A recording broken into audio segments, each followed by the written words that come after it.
Salam alaikum mes gourmands. Alors là, c'est le gâteau très très capricieux. Franchement, ça ne nécessite ni chef, ni je ne sais pas quoi. Le katasinia, c'est un gâteau très très capricieux, tout comme les albis.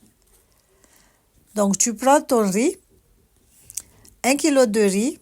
Moi, j'utilise toujours le basmati d'Aldi. Tu vas le laver et le faire tremper 3 jours. Tu changes l'eau tous les soirs. Pourquoi le tremper 3 jours? Parce que 1 kilo de riz que tu veux mixer dans un blender, il faut vraiment que le riz soit bien mou. C'est pour cela qu'il faut le laisser longtemps dans l'eau.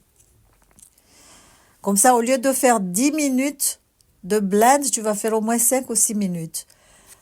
Donc voilà, pendant les 3 jours, là, tu vas relaver ton riz, tu vas l'égoutter et le mixer avec du lait de coco.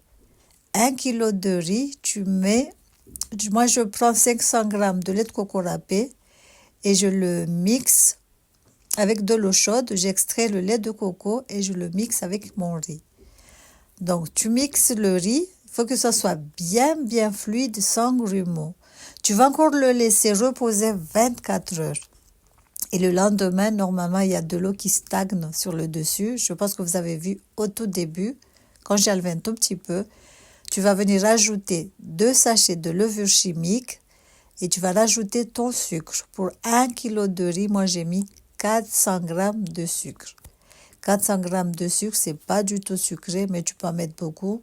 Mais moi, comme je vous dis, moi je mets pas beaucoup de sucre parce qu'on les accompagne toujours avec des boissons sucrées, soit chaudes ou froides. En tout cas, les boissons sont toujours sucrées.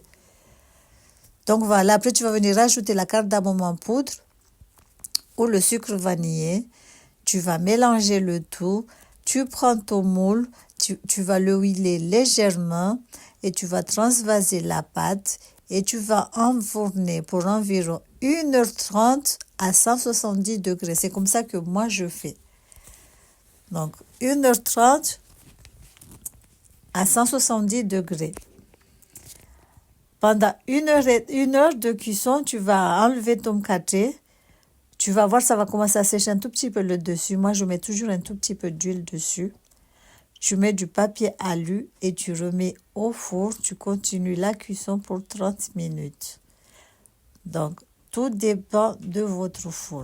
En tout cas, moi, je fais 170 degrés à 1h30. Et oui. Et la cuisson et le temps de robot, c'est long. C'est abusé. Mais bon, après tu oublies, parce que le gâteau, il est tellement bon que tu oublies tous les péripéties, toute l'attente et tout ce qui va avec. Voilà. Là, je vais mettre le samli. Normalement, il faut mettre du samli fondu, c'est mieux. Toujours mettre un truc fondu. Tu mets un peu partout et tu transvases ta pâte. Tu vas le mettre dans ton four que tu as préchauffé avant. J'espère que vous avez compris la procédure. Le riz, tu le laves, tu le fais tremper 3 jours en changeant l'eau tous les soirs. Le 3e jour, tu vas laver ton riz et le faire égoutter. Après, tu vas venir le mixer avec du lait de coco.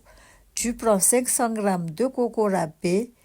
Tu vas le mixer avec de l'eau bien chaude pour extraire ton lait de coco. Moi, je ne fais pas comme au Comore, le Kondohondo, Nomdunga, non.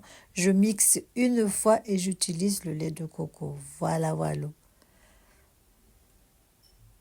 Donc voilà, j'espère que ça t'aura plu et je te demande de le faire. Tu peux utiliser le riz basmati d'Aldi, de Lidl ou le riz long Suriname. Mais le Suriname, on ne le trouve plus à Auchan. Je ne sais pas où tu peux en trouver, mais bon, la marque Suriname.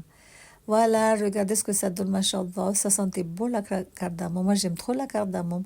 Surtout le mélange cardamome et sucre vanille, ça donne une bonne odeur.